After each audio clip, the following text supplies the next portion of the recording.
interviews with the 2010 through 2011 South Carolina Arts Commission Individual Artist Fellows. In this video, you will hear from Poetry Fellow Barbara G.S. Hagerty of Charleston. Barbara, why did you start writing poetry? It's the end of 2006 that I would devote myself to the craft of poetry the best that I could. And the way I did that, the way I began to do that was I made a vow to myself that I would write some poetry every day for 365 days without exception. Where do you find your material?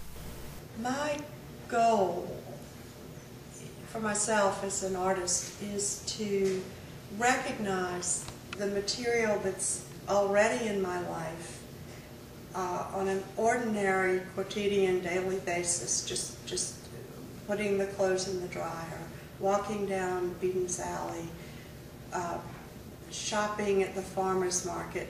You know, you don't need to have a mountaintop experience to have material for poetry. And so I am trying to train myself to extract alchemically into poetry, to recognize it when I see it. What encouraged you to apply to the fellowship program? Well, I felt that my work had improved, to be honest, and I thought perhaps I had a chance.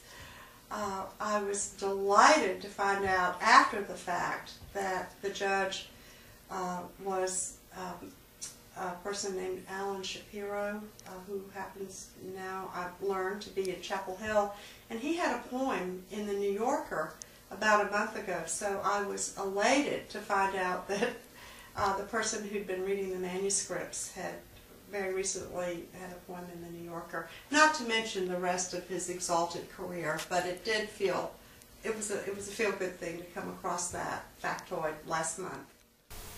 Do you have any suggestions for those new to poetry? Absolutely. I would say, first of all, to read everything you can, not only in poetry, but in disciplines that are unrelated, such as science, history. All of that invigorates your writing. And also to join a workshop, a critically supportive workshop where you can get honest feedback, but also kind feedback. And never give up.